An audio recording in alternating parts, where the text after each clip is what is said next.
4:58 de la mañana del 28 de febrero del 2023. Mi hermana Marelvin, muy buenos días. Y los demás, prendan la cámara, por favor. Pastor Manuel, hermana Marjuris, que me gusta verlos. Yadira, que me gusta verla. Bueno, yo sé que varios están ocupados y otros no pueden, porque si prenden la cámara, la señal se va a perder. Faltan 2 minuticos para iniciar. Estamos hoy en el primer libro de Samuel, capítulo 21. Venimos ordenadamente leyendo la palabra. Hemos estudiado bastantes cosas. Las personas que nos vean, falta 1 minuto para iniciar, que nos vean. Me gustaría invitarlos para que ustedes puedan ir a YouTube. Y en YouTube escriben Escuela de Formación Bíblica Integral. Escuela de Formación Bíblica Integral. Y ahí usted va a encontrar en la Escuela de Formación Bíblica Integral varias enseñanzas de lo que hemos hecho hasta el día de hoy. Alguien está entrando, muy bien. Y en la Escuela de Formación Bíblica Integral, por favor, buscar la lista de reproducción donde se encuentra ordenadamente lo que estamos estudiando. Nos borraron unos videos, pero aquí hay otros que se pueden ya para investigar, para aprender, para las personas que quieran. 5 en punto de la mañana, sean todos bienvenidos una vez más a la Escuela de Formación Bíblica Integral, el Tabernáculo de David.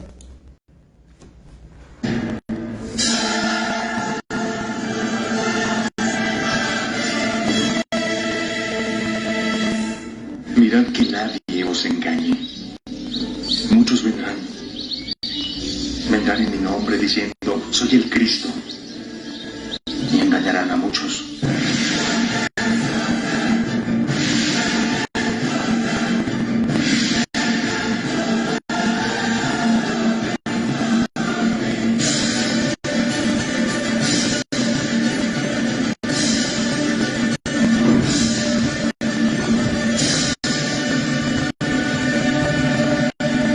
Muy bien, gloria al Señor. Hermana Olfa, buenos días, el Señor le bendiga ya en Santa Marta. Si eres tan amable, una timbradita a tu amiga que anoche entró. Si eres tan gentil, te pediría el favor. Pastor Manuel, qué elegancia, vea pues. Muy bien, gloria al Señor. Gracias. Buenos días, mi hermano. Muy bien, muy bien, excelente. Bueno, venimos recordando que el primer libro de Samuel, el autor no es Samuel. El autor realmente es muchos años después que está recopilando toda la información. Que necesitamos orden, y el libro de Samuel hace parte de los libros históricos. Recuerden ustedes que el Pentateuco tiene la Biblia del Antiguo Testamento tiene 4 divisiones. La primera división, Pentateuco, los 5 primeros libros. Penta 5, Teuco libros. La segunda división, 12 históricos. Ahí está cerrada la historia de la nación de Israel, desde su fundación hasta el cautiverio de Babilonia y regresar, que es Josué, Jueces, Ruth, primero y segundo libro de Samuel, Reyes, Crónicas, Esdras, Nehemías, Esther. ¿Estamos claros? Wow. Viene la tercera división del Antiguo Testamento, que es los libros poéticos. 5, Job, Salmos, Proverbios, Eclesiastés y Cantar de los Cantares. Y la última división de las 4 es Profetas. Profetas tiene 2 subdivisiones. Una subdivisión, perdón. Profetas mayores, profetas menores. No porque sean más grandes, sino que los profetas mayores escribieron volúmenes grandes. En cambio, los profetas menores no tan grandes. Los mayores son, un momentico, los mayores son Isaías, Jeremías, Lamentaciones, Ezequiel y Daniel. Recuerden que Lamentaciones y Jeremías están pegados en el canon judío, están juntos, son un solo libro. Wow. Ese es, y profetas menores, o sea, Joel, Amós, Abdías, Jonás, Miqueas, Nahum, Habacuc, Sofonías, Ageo, Zacarías y Malaquías, 12. Primero de Samuel hace parte de los 12 libros históricos. Nos está contando la historia. La historia, por ejemplo, de cómo el pueblo de Dios en el capítulo 8, la teocracia la deja a un lado y comienza la democracia. Danos un rey como todas las naciones.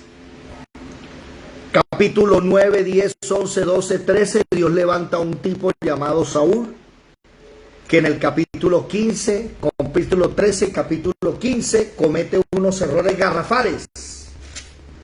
En el capítulo 13,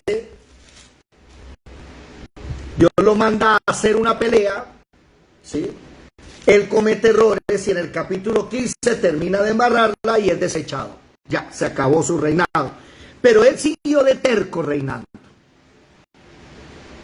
Entra a la ecuación un hombre llamado David, un muchachito, que le sirve al rey y el rey lo intenta matar. Y en eso estamos.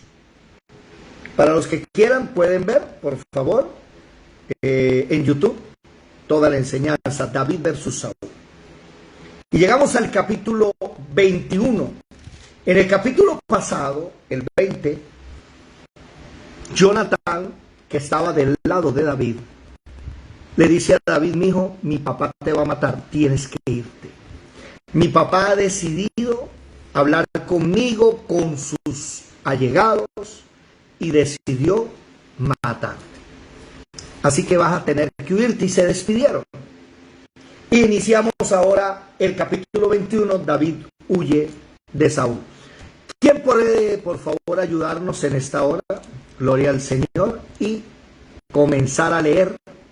Primer libro de Samuel, capítulo 21.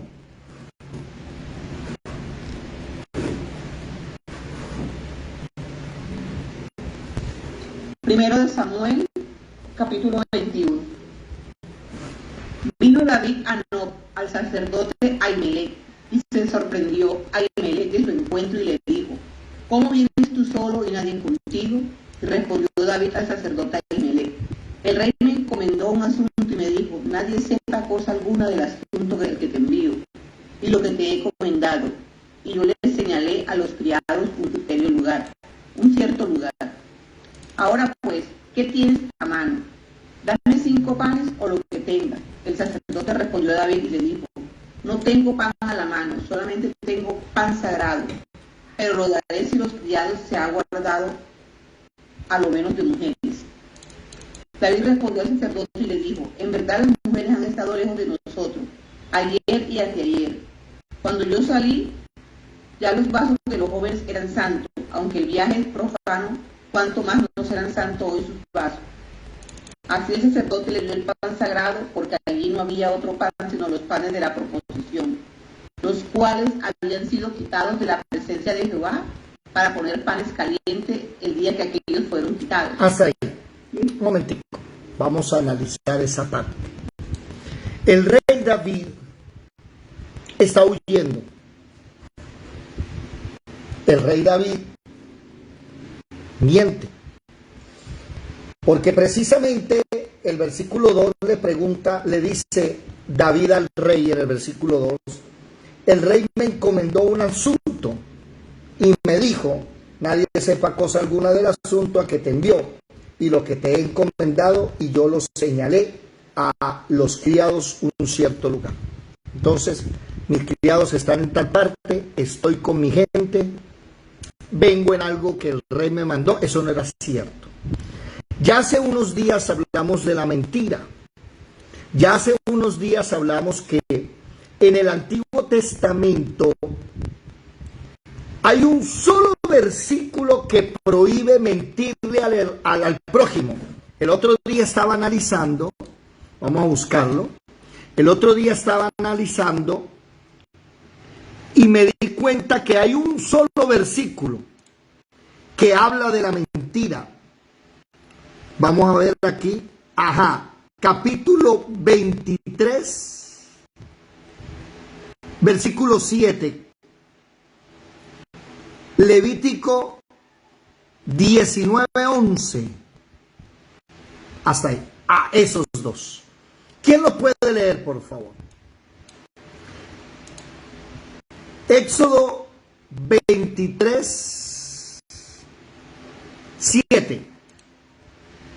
¿Alguien que me ayude, por favor? ¿Dónde están las Biblias más rápidas del oeste? 23, 7. ¿Qué dice? Éxodo 23, 7.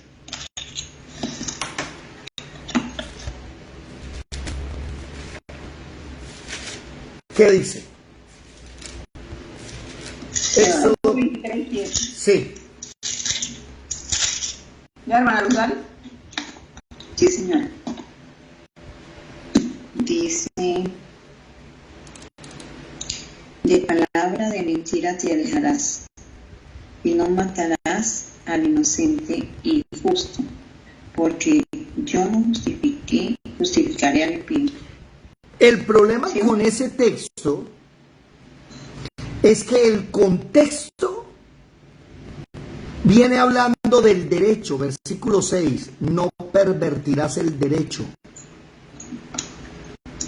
de tu pobre, de tu mendigo en pleito, no, de palabra de mentira te alejarás y no matarás al inocente al justo porque no justificará al impío. O sea, lo que le está hablando es no levante falso testimonio contra la persona en un juicio. Entonces yo me puse a analizar y dije, bueno, ahí está hablando del contexto de un juicio, necesito un contexto más grande que hable de todo ámbito y no solamente de un juicio. ¿Me estoy haciendo entender? Entonces encontramos solamente un versículo, que es Levítico 19:11. ¿Qué dice, por favor? Levítico 19:11. Levítico 19, 11. Sí. No hurtaréis y no engañaréis, ni mentiréis el uno al otro. Ajá, ya aquí en Levítico ya está comenzando a hablar de, por ejemplo, versículo 9, cuando ciegue la miel de tu tierra, no cegarás hasta el último rincón de ella, ni espigarás tu tierra cegada, no rebuscarás tu viña, ni recogerás el fruto caído de tu viña para el pobre. Ya está hablando de las leyes que civiles, de cómo al pobre, al extranjero hay que alimentar. No hurtaréis, no engañaréis, ni mentiréis el uno al otro. No juraréis falsamente por mi nombre, profanando. Entonces aquí hay un problema inmenso con la ley. Ojo con lo que voy a decir, porque no quiero que alguien vaya después a querer inventar que yo estoy promoviendo la mentira. Nosotros no somos hijos del diablo, no mentimos. El problema es que yo tengo que entender que en la época de la ley, ¿sí?, de la ley en la Torá, no en esta época de la gracia, lastimosamente un solo versículo para los judíos no era tan importante, no hacía tanto énfasis como cuando ustedes leen Deuteronomio. Deuteronomio vuelve a retomar Éxodo, Levítico y Número y lo repite. Hay personas que dicen el mandamiento de no mentir. No, eso no es un mandamiento. No mentirá, no es un mandamiento. El mandamiento es no levantarás falso testimonio contra tu hermano. O sea, en el juicio. Pero en la vida personal, un solo versículo dice en la Torá, no mentiréis. Ese versículo debería bastarnos. ¿Sí o no? Ese versículo debería ser ya el que necesitamos para no mentir.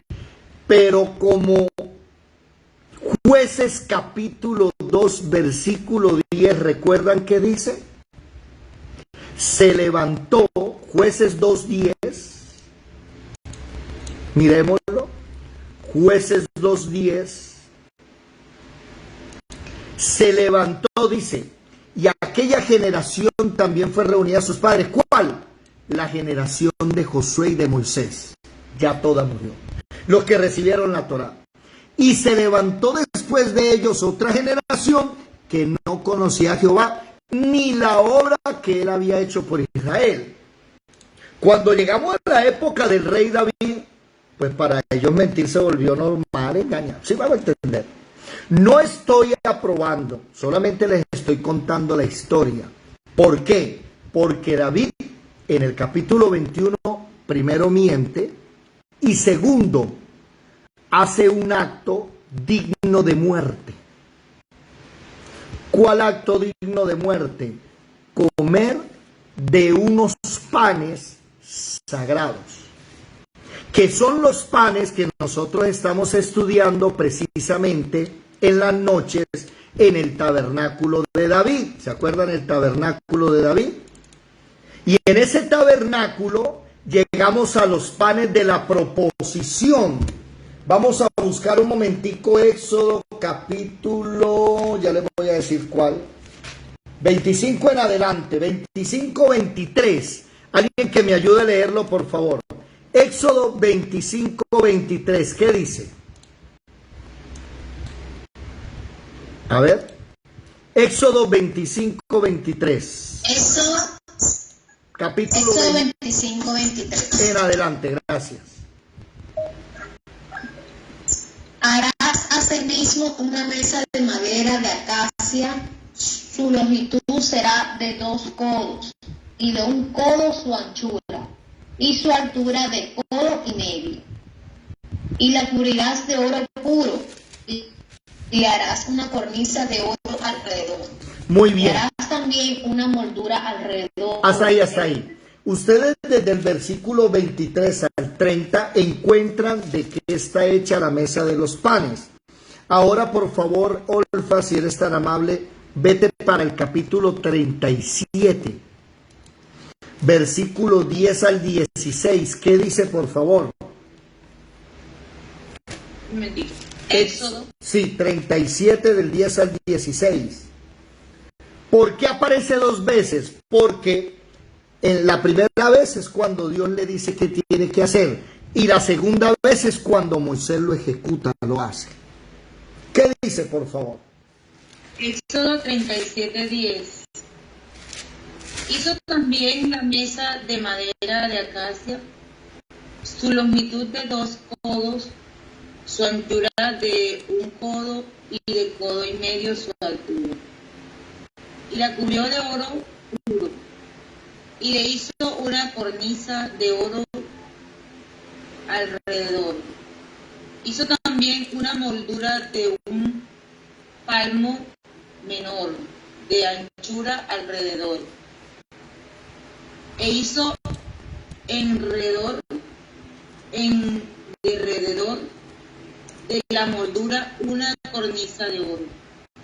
Le hizo asimismo de fundición 4 anillos de oro, y los puso a las 4 esquinas que correspondían a las 4 patas de ella. Bueno, hasta ahí.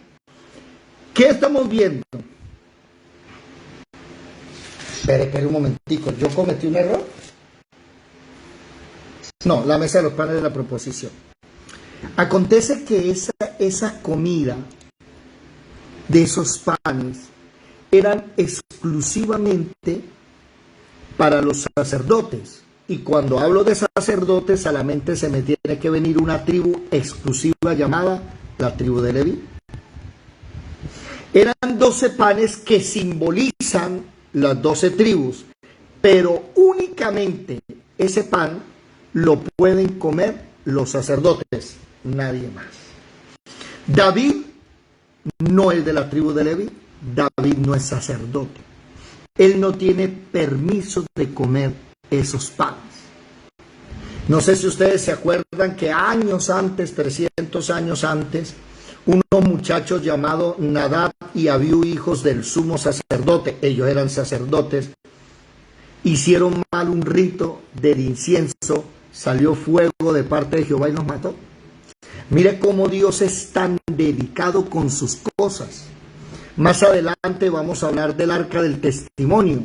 ¿Se acuerdan del arca del testimonio que estuvimos hablando? Y el arca del testimonio un día la llevaban unas vacas y el arca se ladea y va para el suelo, y un hombre llamado Usa, para que el arca no se cayera, tocó el arca y la sostuvo. Su intención era buena. ¿Cuál fue el problema? Murió. ¿Por qué? Porque la ley dice que no puedes tocar el arca.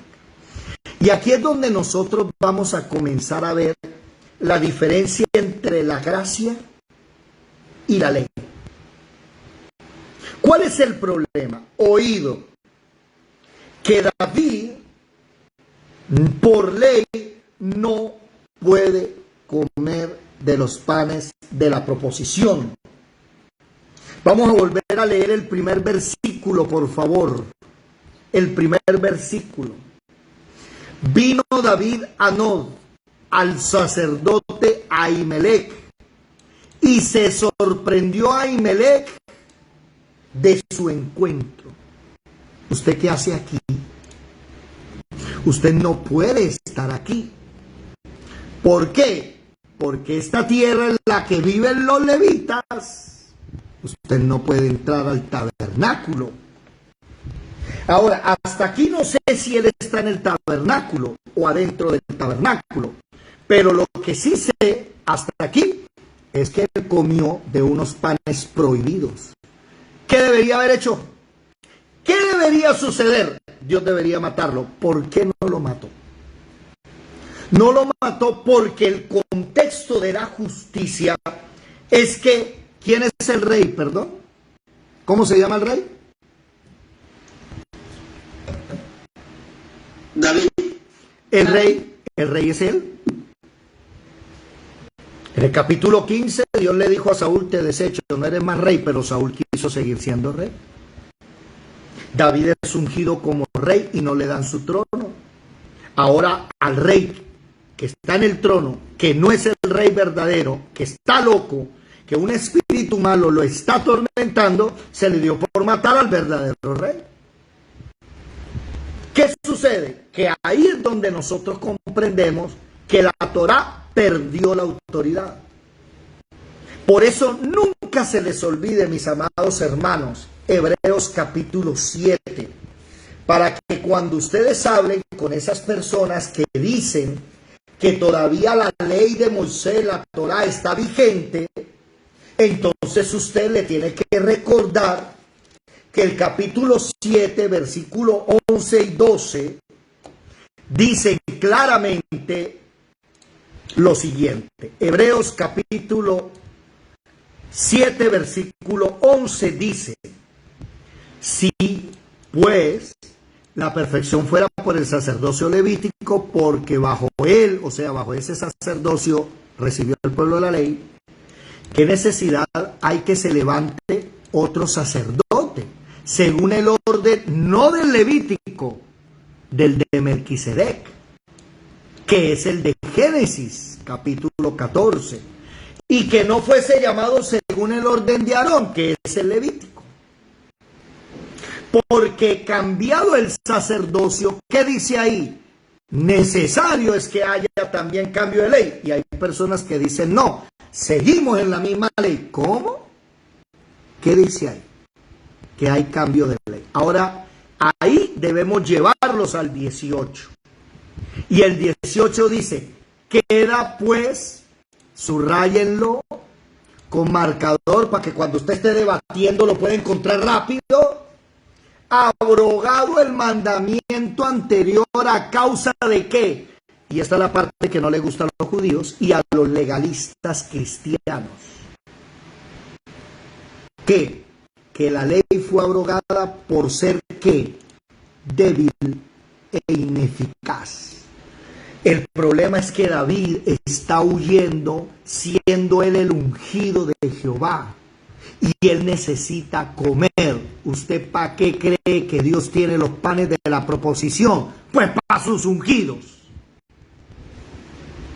para el sumo sacerdote que fue ungido, para el rey, para el profeta, para su pueblo. Dios bajaba pan del cielo, el maná. Entonces un ateo, que ellos son expertos en buscar supuestos errores de la Biblia, le van a decir a usted que David debía haber muerto, pero Dios dice una cosa aquí, dice otra. No.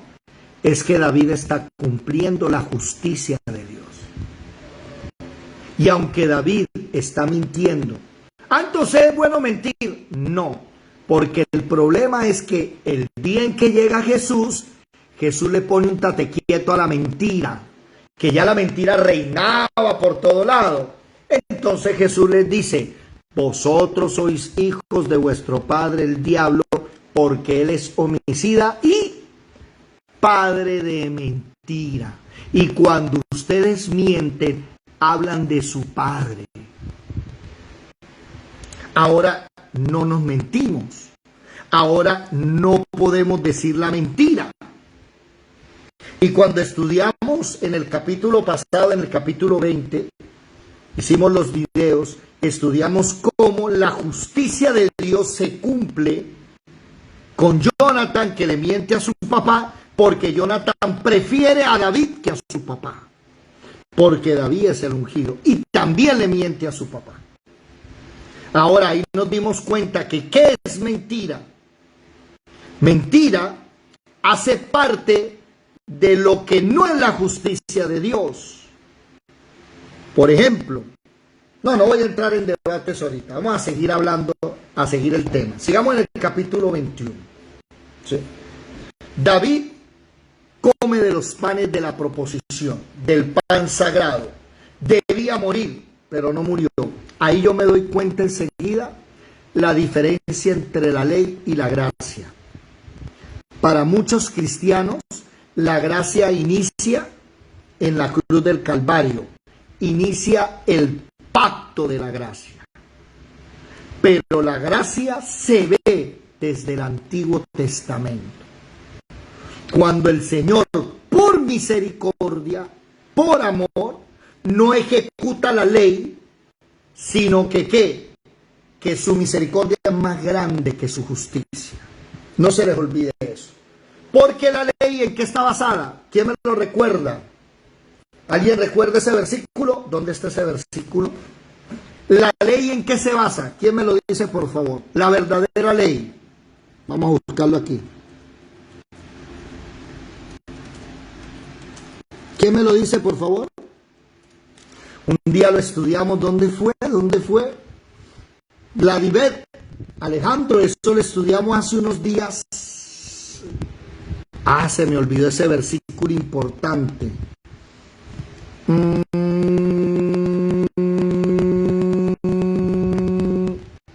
Sí, Romanos 13:18. ¿Cuál? Romanos 13:18. Mire, este versículo tenemos que recordarlo, Romanos 13:18, porque yo voy a entrar en debates con judíos. Y este es el versículo que no se me puede olvidar. Señor, recuérdamelo. Romanos 13:18. ¿Romanos qué? Espere. Romanos 13:8. Es que 18. Claro, Romanos 13 habla de la autoridad, de sujetarse a las autoridades superiores. Pero, dice el versículo 8, no debáis nada a nadie, sino el amaros unos a otros, porque el que ama al prójimo ha cumplido la ley. No, ese no es el versículo central. La Biblia dice que la base de la ley es el amor al prójimo. Busquémoslo por prójimo. Vamos a ver si lo encuentro por la palabra prójimo. Prójimo, a ver, eso debe estar en Primero de Juan. No está en Primero de Juan. El amor no hace mal al prójimo, así el cumplimiento de la ley es el amor. Mire, por ejemplo, Romanos 13:10. Dice que el cumplimiento de la ley es el amor. Gálatas 5:14 dice, toda la ley en esta sola palabra se cumple. Ahí está.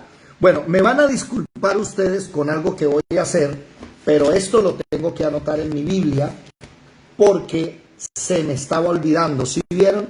Váyanse para Gálatas capítulo 5, versículo 14. ¿Dónde está? Aquí. Permítanme, busco un marcador.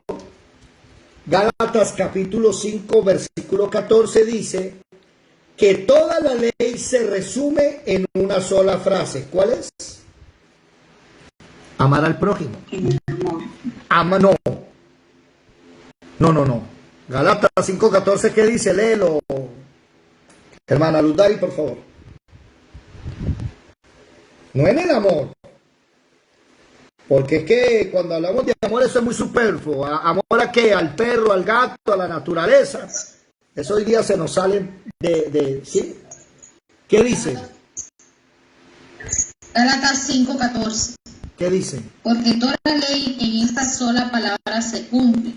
Amarás a tu prójimo como a ti mismo. Ahí se cumple la ley. Entonces, en ese versículo hay que escribir Hechos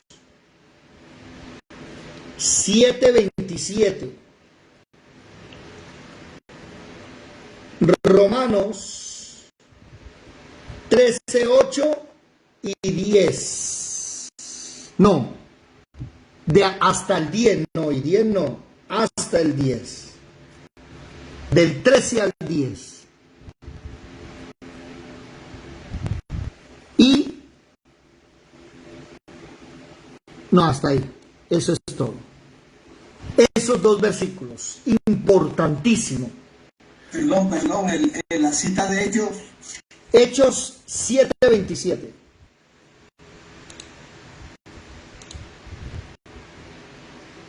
Que dice, no, yo me equivoqué.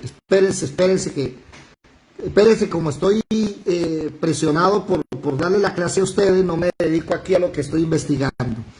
Dije Hechos 7:27, no, Hechos 7:27 no es el texto. Espera un momentico, no es el texto. Los textos son Romanos 13, del 8 al 10, y Romanos, no, ya ese es todo. Romanos 13, y yo porque había leído otros. Sí, Romanos 13, del 8 al 10 y Gálatas 5:14. Esos son los dos. Los dos. Me disculpan ese lapsus. Estaba pendiente, que aquí tengo que estar pendiente de 20 cosas a la vez. Por eso es que cuando Dios va a aplicar su justicia, me imagino, voy a hablar una hipótesis aquí. Señor, ¿qué pasó, diablo? Mira a David comiendo del pan de la proposición, hay que matarlo. ¿Se imaginan al diablo juzgando a David, condenándolo? Mátelo. ¿Usted no que es justo? Claro, yo soy justo. Pero ¿qué justicia hay en un hombre que está huyendo de otro que usurpó el trono y ese es mi ungido? Ustedes nunca se han preguntado por qué,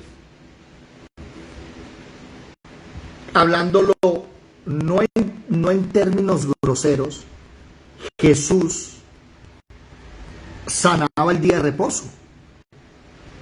Y los fariseos le decían, ninguna hora puedes hacer el día de reposo. ¿Usted por qué está sanando el día de reposo? Y Jesús les decía, si una oveja se cae en un hueco el día de reposo, ¿ustedes la dejan tirada ahí o van y la sacan? Es que la verdad, Jesús cuando hablaba desbordaba sabiduría. Él decía eso, ¿acaso este enfermo toda la vida no puedo sanarlo hoy, sea o no sea día de reposo? Cuando queremos aplicar la ley, no se nos puede olvidar el amor al prójimo. Si ve la diferencia para que hablen con los abogados, con los jueces de la República, con los senadores, la diferencia de la ley colombiana, de la ley humana, sea cualquier país, a la ley divina. La ley humana es sin misericordia. La señora le robó 4 cubitos Maggi, unos cubitos Maggi, perdón. Sí, el juez le dio 4 años de cárcel. ¿Usted puede creer eso? Por robarse del supermercado 4 cubitos de sabor de sopa. Porque ella dijo, no tengo plata, pongo agua, le echo los cubitos y le doy a mi hijo agua con sal y cubitos y ya. No tenía ni para carne ni para nada. Y ahí se da cuenta usted que hay gente que se roba miles de millones y van a parar a la casa viviendo en fincas. Casa por casa. A eso sí no les dan cárcel. ¿Por qué? Por el dinero. ¿Dónde está el amor? No hay ley si no hay amor. Por eso la ley fue abrogada, dice Hebreos capítulo 7. Porque es ineficaz. ¿Por qué? Porque se volvió inmisericordia. Usted viola el sábado, sí, mátenlo. Pero espere, lo que pasa es que no, lo que pasa no, se calla la boca y muerto. Trajeron a la ramera y todos con la piedra en las manos. Señor, ¿qué hacemos? Y el Señor, que sabe la ley y la conoce, la primera pregunta es: ¿y dónde está el hombre? Porque es que hay que traer al hombre y a la mujer. Por eso Jesús les dice: es que todos ustedes son los hombres, claro. A ver, el que no se haya acostado con ella, tire la piedra, o el que no haya adulterado antes, tire la piedrita, a ver. Y ahí todos se echaron para atrás. ¿Por qué? Porque hacen juicios sin amor. Ya nos estamos volviendo expertos en Torá. Cuando yo leo Hebreos capítulo 7, ¿sí?, versículo 11 y 12, lo ligo al 8, y al versículo 18, perdón, y lo tengo que ligar al capítulo 8, versículo 13. ¿Qué dice el versículo 13, por favor? Hebreos 8, 13. Primero dice en el 11 y 12, capítulo 7, que la ley fue dada en el sacerdocio levítico y cambió el sacerdocio. Debe haber cambio de ley. Versículo 18 del capítulo 7. Es ineficaz e inútil. ¿Y qué dice el capítulo 8, versículo 13, por favor? Al decir nuevo pacto, ha dado por viejo al primero, y lo que se da por viejo se envejece, está próximo a desaparecer. Nosotros, María Elvis, Luz Dari, Olfa, Madre, Carlos, Edelmira, Yadira, ¿están ahí? Aquí estoy. ¿Sí? Sí. Nosotros ya no vivimos en ese pacto antiguo. Por eso es que ninguno de nosotros a los 8 días de nacido lo tienen que circuncidar. Dice, ¿ya circuncidaste a Joseph?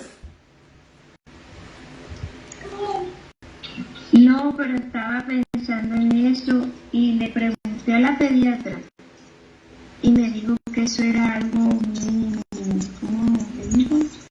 Que era muy doloroso, que eso, que para qué. Bueno, pero sí, el niño ya tiene 1 año, ¿verdad? No, tiene 10 meses. Entonces, por la ley, el niño tiene que morir. ¿Por qué? Porque el niño tenía que ser circuncidado por la ley a los 8 días. Entonces tiene que morir el papá, la mamá, el niño, mejor dicho, Raimundo y todo el mundo. Por eso Dios quitó eso.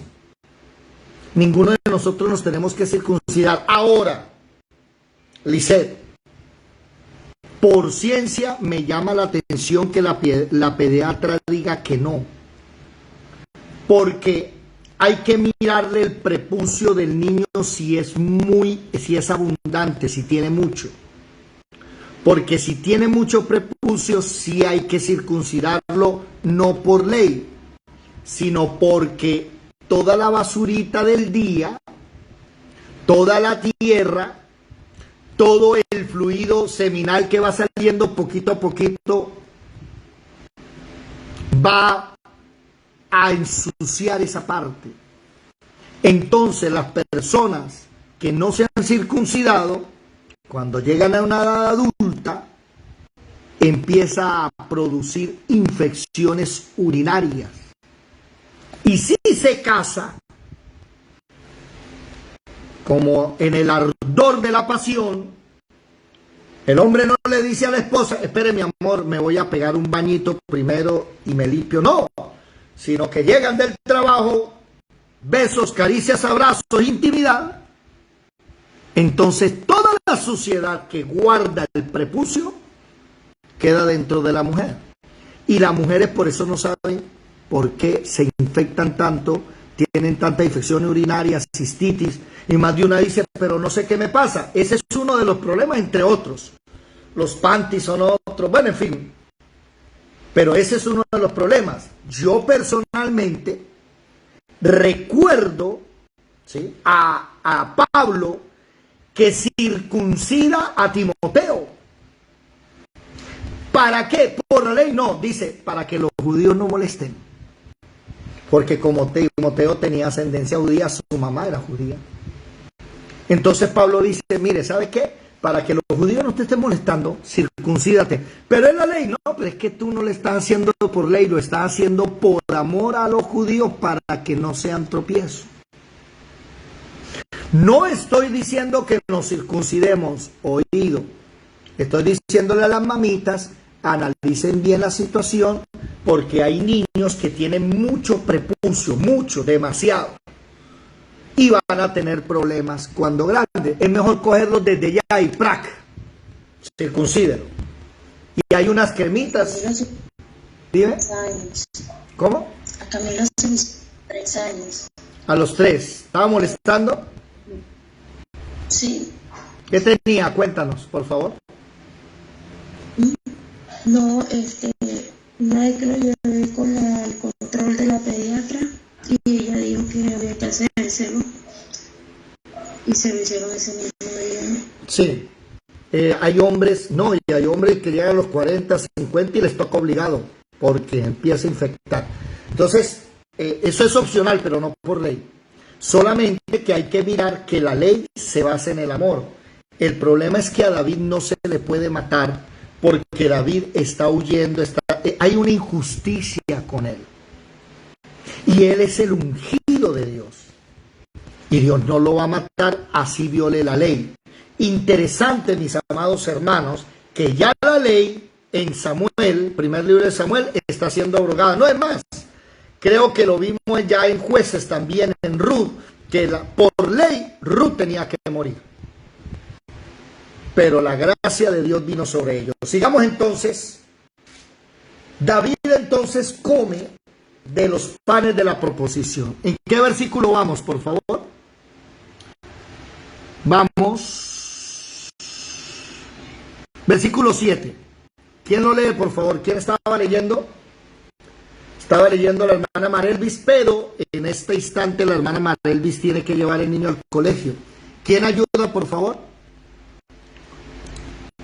De Primera de Samuel. Primero de Samuel 21:7. Sí, señor. Primera de Samuel 21:7 dice, y estaba allí aquel día detenido delante de Jehová uno de los siervos de Saúl, cuyo nombre era Doeg, edomita, el principal de los pastores de Saúl. Y David dijo a Ahimelech, ¿no tienes aquí a mano lanza o espada? Porque no tomé en mi mano ni espada ni mis armas, por cuanto la orden del rey era apremiante. Y el sacerdote respondió, la espada de Goliat, el filisteo, al que tú venciste en el día de Elam, está aquí envuelta en un velo detrás del efod. Si quieres, tómala, porque aquí no hay otra sino esa. Y dijo David, ninguna como ella, dámela. Hasta ahí un momentico. Y ahora David, además de comer de los panes de la proposición, cometió otra cosa contra la ley, y es que la ley, por allá en Levítico capítulo 27, dice que todo lo que se da a Dios no se puede rescatar, sacar, sino que eso pertenece ahí. El que lo saque, el que saque algo y ponga otra cosa, dice Levítico 27, tanto lo que sacó como lo que puso es para Jehová, lo tiene que dejar ahí. Entonces, yo quiero que ustedes se den cuenta de la gracia. La gracia no es permiso para pecar. La gracia no es permiso para hacer cosas indebidas. Hace unos días vi un debate donde pastores muy famosos se agarraron con ateos porque los ateos hicieron una pregunta de esas capciosas que ellos dicen, capciosas, ¿cómo se dice? ¿Cauciosas o capciosas? Vamos a buscarlo, me voy a quitar el problemita de una vez. capciosas, sí, lo dije bien, capciosas. Y la pregunta fue, si una persona le pregunta a usted por otro para matarlo, ¿usted miente? Mire esas preguntas que hacen los ateos, ¿no? Si Dios es el Todopoderoso y Él creó todas las cosas, ¿Él puede crear una piedra que Él no pueda mover? ¿Algunos se han debatido con ateos? Y ellos hacen unas preguntas, pero tenaces. Entonces ahí es donde uno le dice, mire, ¿qué es un silogismo? ¿Qué fue primero, la gallina o el huevo? La gallina, pero ¿de dónde salió la gallina? Del huevo. ¿Y de dónde salió el huevo? De la gallina. Esos son silogismos. Y los ateos le preguntaron, ¿puedo mentir para salvarle la vida a otro? Y se enfrascaron en un problema, ¿no? Y enseguida se me venía ese versículo, que es Gálatas, ¿qué? 5:14. ¿Sí? ¿Estoy bien o no? Romanos 13:8. Gálatas, sí, 5:14. Busquémoslo, a ver si me lo aprendí. No, 5:14 no. ¿Cuál es? Romanos 13:8. Romanos 13:8. Ese sí no se me va a olvidar. Y Romanos 13:8. Gálatas 5:14. Sí, señores. ¿Sí lo anotaron o no lo anotaron? Dice Gálatas 5:14, porque toda la ley en esta sola palabra se cumple. Amarás a tu prójimo como a ti mismo. Se me venía eso y yo les decía, ¿por qué no les dicen a ellos que la ley se basa en el amor al prójimo? ¿Y ustedes qué creen? ¿Que yo le voy a decir a otro dónde está esa persona para que lo mate? Ah, entonces usted es hijo del diablo. No, padre, usted ya está hablando de otra cosa. ¿Me hago entender?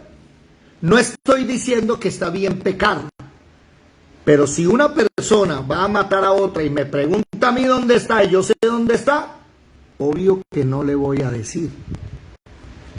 Entonces me puse a preguntar, ¿hay que mentir?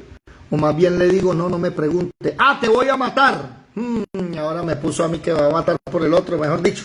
Esas son las preguntas de los ateos. El problema, ¿cuál es? Que no está la base. ¿Cuál es la base? El amor al prójimo. Esa es la base. Yo debo cuidar a mi hermano. Bueno, sigamos. Entonces David tomó la espada de Goliat. Tomó y él dijo, ¿quién mejor que esa? ¿Verdad? Dámela. Versículo 10, Ludari, por favor. ¿Qué dice? El 21. Sí, señor. Primera de Samuel 21:10. Primero de Samuel. Y levantándose David aquel día, huyó de la presencia de Saúl y se fue a Aquis, rey de Gat. Y los siervos de Aquis le dijeron, ¿no es este David el rey de la tierra? ¿No es este de quien cantaban en las danzas diciendo, hirió Saúl a sus 1000 y David a sus 10,000? Y David puso en su corazón estas palabras y tuvo gran temor de Aquis, rey de Gat, y cambió su manera de comportarse delante de ellos, y se fingió loco entre ellos, y escribía en las portadas de las puertas y dejaba correr la saliva por su barba. Y dijo Aquis a sus siervos, he aquí, ¿veis que este hombre es demente porque lo habéis traído a mí? ¿Acaso me faltaban locos para que hayáis traído a este que hiciere de loco delante de mí? ¿Había de entrar este en mi casa? Como David está huyendo, es que el rey lo mandó a matar. Y él se encuentra con el sacerdote y le miente al sacerdote porque el sacerdote tiene que obedecer al rey. Y se encuentra con otro y le dice, ¿tiene una espada? Pásemela, que el rey me dijo que hiciera algo y se me olvidó traer espada. David lastimosamente está en aprieto. Pero David es inteligentísimo. Y David es tan inteligente que se hace pasar por loco. Claro, apenas ven a David, había una canción, ¿no? Mire la importancia de las canciones educan. Por eso no dejen escuchar a sus niños esa música que educa al sexo, a las drogas. Que los niños escuchen a Bach. Ustedes saben quién era Beethoven, Ludwig van Beethoven, Wolfgang Amadeus Mozart, Johann Sebastian Bach. Pónganle esa música. Para los que no saben quién es Bach, Johann Sebastian Bach es el mejor músico de la historia. No ha habido uno como él, ni Beethoven ni Mozart eran tan buenos como él. Y Johann Sebastian Bach, cuando él hacía unas partituras, se los voy a mostrar aquí. Miren acá, por favor. Partitura de Bach. Y él terminaba con unas siglas. Vamos a ver si son esas. Aquí está. Él terminaba con unas siglas. Ah, no, pero estas partituras sí. Me mandó todas las de Bach, ¿no le digo? Johann Sebastian Bach. ¿Así se escribe o no se escribe? ¿Cómo se escribe? Imágenes. Ay, ¿qué pasó aquí? ¿Yo me equivoqué o qué? Ya se me olvidó esta clase. ¿Cómo es la cosa aquí? Eso, ahora sí. Vamos a ver aquí. Entonces no es GDS, sino GSD. La firma GSD. Él firmaba con 3 letras todas sus canciones. Ay, me va a tocar escribir. Gloris Deus. Soli Gloris Deus. Ah, ya. Aquí está, mírenlo. Las partituras él las firmaba siempre con ¿cuál es? Solis Deus Gloria. Aquí está, mírenlo. Las partituras él las terminaba con SDG. Es que el orden era que yo no lo tenía claro. Perdón, ¿sí están viendo o no? Es que no veo a ninguna en pantalla. Sí están. Sí lo están viendo o no. Sí, señor, lo estamos viendo. Ok. Y Johann Sebastian Bach era cristiano, señores. Y él tenía la quinta sola. ¿Recuerdan ustedes que hay que grabar esa enseñanza otra vez? La quinta sola, mírenlo. Gloris, solis, glory, perdón. Solis Deo Glory. ¿Qué significa eso? Solo la gloria a Dios. Él componía para Dios. Entonces, la música es importantísima. No voy a entrar en ese detalle ahorita, de cómo por allá en Ezequiel 28, el día en que el diablo es creado, también se crearon las flautas y los tambores. Y por eso usted se da cuenta que los ritmos africanos de los tambores son los que se utilizan en los ritos satánicos del vudú, por ejemplo. Y como los ritmos de tambores, el golpe de las congas, el golpe de la tambora, hace que el cuerpo se mueva, el mapalé, ¿sí? Y esas bailes, o sea, no estoy inventando esto. Esos bailes tienen que ver con el cortejo sexual entre el hombre y la mujer y con su relación sexual y movimientos íntimos. Pregúntele a cualquier joven qué es bailar reggaetón. Eso es un acto sexual con ropa, punto. Y las partes íntimas se unen y se mueven como si estuvieran haciendo el amor y ponen las posiciones como si estuvieran, ya ustedes saben qué. Por eso hay que tener cuidado. Cambio los chicos de hoy, usted les pregunta de Bad Bunny, de Shakira, de Karol G, eso saben. Pero usted le pregunta sobre Johann Sebastian Bach, ¿y ese quién es? El mejor músico de la historia, que le daba la gloria a Dios en todas sus partituras.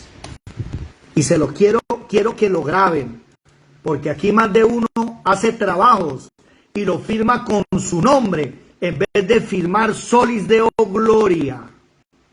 Hagan lo que hacía, mire, SGD, Solis Gloris Deo, o bueno, ya, DGS, bueno, o sea, ya, aquí mírelo.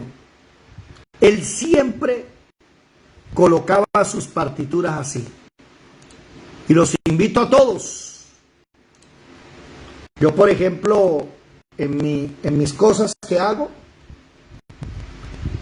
siempre en los productos que vendo, fabrico, coloco Yahshua Mashiach. Siempre, todos mis productos lo tiene ahí. Y es una palabra hebrea que significa que Jesús es el Mesías. Entonces, para terminar, miremos a David que huye de Saúl y llega a Gat. Y apenas él llega a Gat, la gente se acordó de la canción: Saúl mató a 1000, David a sus 10,000. Y el pueblo se glorificaba. Y la gente dijo: espera un momentico, este hay que matarlo. ¿Por qué? Este es enemigo. Es uno, es el... Ay, mire, me llama la atención la palabra que ellos usan. Dice, versículo 11, y los siervos de Aquis, el rey de Gat, le dicen: ¿no es este David qué? Interesante. Sabían ellos que David era el verdadero rey. Sabían ellos, y anoche lo hablamos, cómo murió Saúl, buscando a divinos demonios, consultando a los demonios, consultando a los muertos, y lastimosamente suicidándose. Por eso hay personas que no entienden qué es la gracia. Vamos a dejar hasta aquí por el día de hoy. David se hizo el loco. Interesante, ¿no? Ese David es todo un personaje. Imagínese, dejaba correr la saliva por la barba. Usted se imagina hasta qué punto le tocó. Y le tocaba escribir en las paredes y hacerse el loco. ¿Ustedes se imaginan? ¿Qué dice, hermana Luzdari? Pero ahí cómo estamos con la mentira.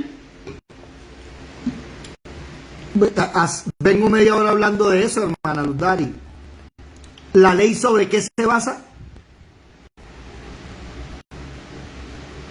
¿Sobre qué se basa la ley? Amar al prójimo. Y David está siendo perseguido, él es el afectado. Ahora, la mentira de David, pongan atención, la mentira de David, ¿en qué afecta a los demás? Eso iba a decir, y también porque es una mentira que no afecta a nadie. Sí, no afecta a nadie. Porque el problema del amor al prójimo es que usted miente y le hace daño al prójimo. Claro, porque mientes para defenderse o de pronto para acusar a otro de algo que no es. Bueno, yo creo que en este momento él está mintiendo para cuidarse, para justicia, no para injusticia, para protegerse. Ojo, no estamos diciendo que está bien mentir, no. Pero si un día de estos usted tiene un problema personal, no va a llamarme a mí a decirme: hermano, ¿será que puedo decir esta mentira? Ah, no, yo no sé. A mí no me pregunte. Es lo mismo mentir y fingir. Puede ver con su conciencia. Sí. ¿Qué puede decir? Míralo a ver. Yadira, ¿mentir que qué? Que fingir. Yo creo que es lo mismo. Pero yo sí he aprendido un secretico. Y les voy a contar mi secreto, que lo aprendí de mi santa madre, que por ahí está. ¿Dónde está mi madre? Buenos días, madre. Y Luzdari sabe que mi mamá es así. Mi mamá me enseñó a callar. No diga nada. No me pregunte. ¿Pero por qué? El que calla otorga. No, yo no estoy otorgando. No me pregunte, no le voy a contestar. Y prefiero no decir nada a mentir. Y que la persona tome su decisión. Ah, no, yo no he dicho nada, usted verá. Es su responsabilidad. Eso he aprendido ahorita. Dígame. ¿Le puedo contar algo que me sucedió referente a las mentiras? Hágale que quedan 2 minuticos, con gusto. Imagínense que una vez me hicieron un robo a mí, pero un robo chiquito. Pero entonces yo quise que ese robo se quedara en la impunidad, pero tantos robos que hacen grandes y no se descubren. Entonces yo dije, pues voy a denunciar, me llené de ira y de todo, me fui a denunciar a la policía, pero como era un robo tan chiquito me daba pena. Entonces me robaron el equipo y como 20.000 pesos que tenía en la caja. Entonces cuando me preguntó el policía cuántos hizo, 90. ¿Y cuánta plata es? 300. Bueno, yo exageré para poder poner el denuncio porque me da tanta pena decir que eso era tan poquito. Y entonces yo pensé, eso ni lo van a encontrar. Entonces me dijo el policía, bueno, yo le voy a ayudar. Ahí lo más valioso era el equipo, nada más. El resto no tenía ni presentación. Y resulta que el ladrón salió a ser de familia. Entonces, pues yo pensé que no lo iban a encontrar y yo por eso dije eso. Y cuando llega el policía a la casa me dice, encontramos todo lo que se le perdió. Y yo, ay, yo me asusté tanto, a pesar de que yo no era cristiana nada, pero me asusté. Yo dije, ¿y ahora yo qué voy a decir? Entonces yo le dije a César, Dios mío, ¿y ahora yo qué voy a decir? Dijo, pues siga sosteniendo su mentira, o por la que va a ser ahora acusada es usted por mentirosa. Entonces yo dije, pues listo. Cuando llegamos allá, el ladrón en la policía, y me preguntó el policía, ¿y cuántos se dividen? Y yo 90, y dice el ladrón, no señora, no eran 90, eran 9. Entonces yo casi que soltaba la risa porque yo decía, Dios mío, este ladrón se fue a robar y ahora salió robado, Dios mío, ¿yo qué hice? Y entonces resulta que nada menos que ese ladrón era hermano del que suministraba la comida a la cárcel. Entonces me dice policía, ahora usted la van a indemnizar porque el tipo dijo que no podía presentar a su hermano en la cárcel, que no lo podía dejar ir. Y dije, Dios mío, señor, ¿y ahora yo qué hago? Oiga, hermano, y me dieron una indemnización por eso. Y yo dije, este ladrón se fue a robar y salió robado. Dios mío, pero yo eso lo cogí con una experiencia que viví en mi vida, porque me sentía muy mal, la verdad era sí. Que no era mi hobby, yo no sé, bueno, cosas que le salen a uno así como... Por eso no debemos mentir, porque para sostener una mentira hay que seguir mintiendo. Y gracias a Dios que tuve una madre que me enseñó que mejor quédese callado. David. Diga, Ramoncho. Y si fuera coloquialmente como lo que decimos nosotros, bueno, lo que dice por ahí, ladrón que roba ladrón no es ladrón. Ladrón que roba ladrón tiene 100 años de perdón. Mi hermano, que yo me reía del asunto porque me daba mucha risa y yo decía eso, ladrón que roba ladrón tiene 100 años de perdón, decía yo. Dije, pero vean, ¿quién le mandó a buscar allá las cosas que, ay Dios mío, eso fue algo que me causó risa, pero también me daba mucho temor, o sea, a pesar de que yo no estaba en los caminos de Dios, estaba en el mundo, pero me daba mucho temor estar en esa situación. En mi vida volveré a hacer algo. Bueno, vamos a dejar hasta aquí por esta mañana, son las 6:02.